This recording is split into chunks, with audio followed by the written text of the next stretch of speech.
प्रक्षालनं समर्पयामि। शेषोपचारार्थे प्रार्थना पूर्वक नमस्कारं करोमि। मंत्र पुष्पांजलि। हाथ में फूल की पंखुड़ी लीजिए और चावल लीजिए, बाबा का ध्यान कीजिए। सुरुचोपेन आवह सपत्न्या उपमा अस्यविष्टाः सतश्च जोनिम सतश्च विवाह। गुरुर्ब्रह्मा गुरुर्विष्णु गुरुर्देवो महेश्वरः गुरु साक्षात् परब्रह्म तस्मै श्री गुरवे नमः। सद्गुरु साईनाथ देवताभ्यो नमः।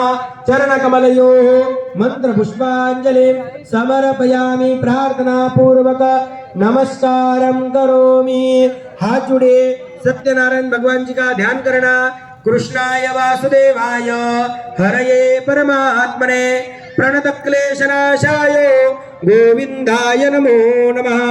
वसुदेवसुतं देवं कंसचानूरमर्दनं देवकी परमानंदं कृष्णं वंदे जगद्गुरुं। की जय सत्यनारायण भगवान की जय। श्री सद्गुरु साईनाथ। यहाँ पे भगवान का पूजन संपन्न हो गया है। अभी यहाँ पे हमको करना है कथा।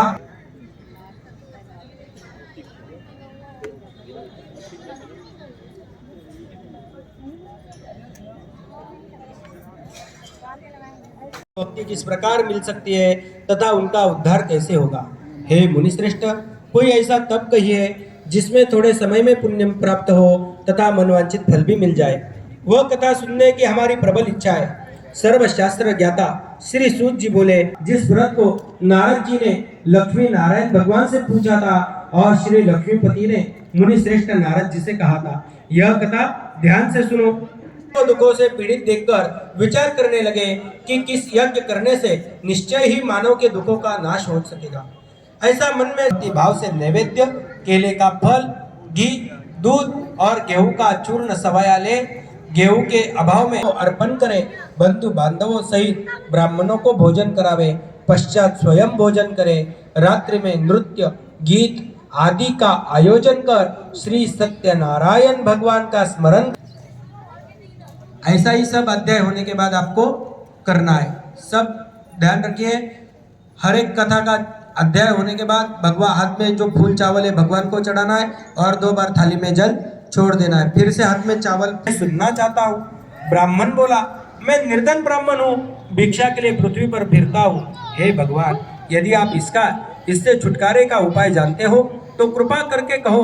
वृद्ध ब्राह्मण बोला कि श्री सत्यनारायण, बूढ़े ब्राह्मण का रूप धारण करने वाले श्री सत्यनारायण भगवान अंतर्धान हो गए।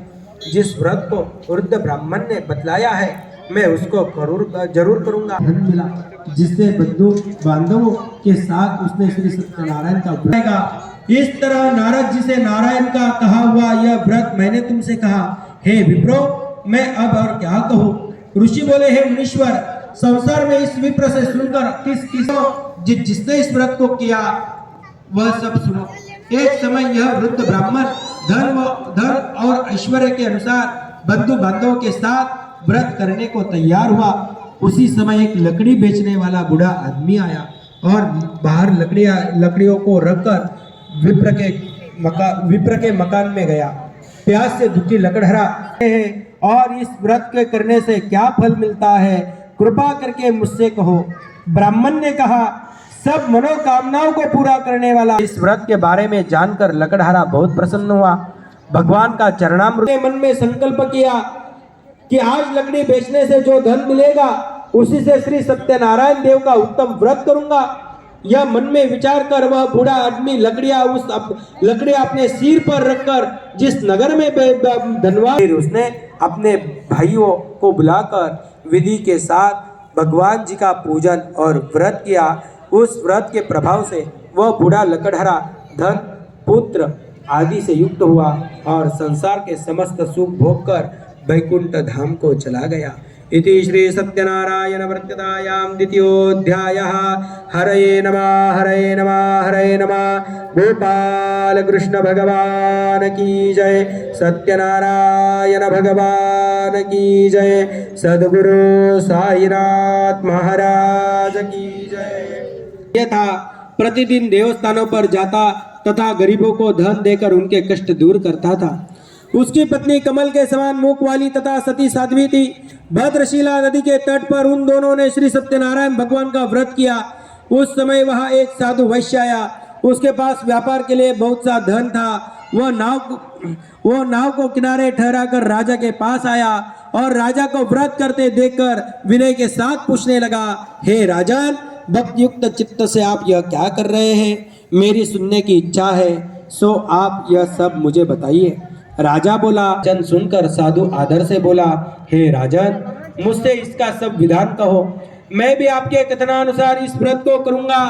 मानकर ले गए और प्रसन्नता से दौड़ते हुए राजा के समीप जाकर बोले, यह दो चोर हम पकड़ कर लाए हैं, देखकर आज्ञा दे। तब राजा की आज्ञा से उनको कठिन कारावास में डाल दिया गया तथा उनका धन छीन लिया।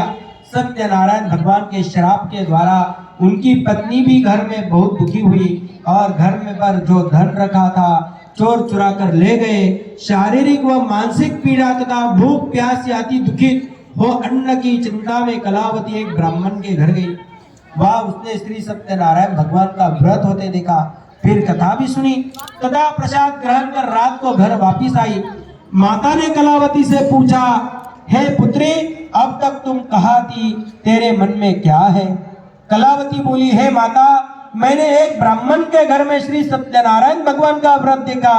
कन्या के वचन सुनकर लीलावती भगवान के पूजन की तैयारी करने लगी। लीलावती ने परिवार और बंधुओं सहित श्री सत्यनारायण भगवान का पूजन किया और उनसे वर मांगा कि मेरे पति और दामाद शीघ्र घर आ जावे। साथ ही प्रार्थना की, हम सबका अपराध क्षमा करो।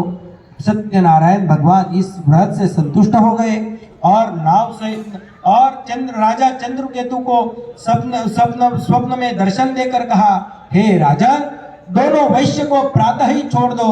और उनका सा राजा से ऐसे वचन कहकर भगवान अंतर्धान हो गए। प्रातः काल राजा चंद्रकेतु ने सभा में अपना स्वप्न सुनाया। फिर दोनों परिक पुत्रों को कैद से मुक्त कर सभा में बुलाया। दोनों ने आते ही राजा को नमस्कार किया। ऐसा कहकर राजा ने उनको नए वस्त्राभूषण पहनाए तथा उनका जितना धन लिया था उससे दुना धन देकर आदर से विदा किया। दोनों वैश्य अपने घर को चल दिए। इति श्री सत्यनारायण व्रतदायां तृतीयोऽध्यायः। हरये नमः। जय सत्यनारायण भगवान की जय। सद्गुरु साईनाथ महाराज की जय।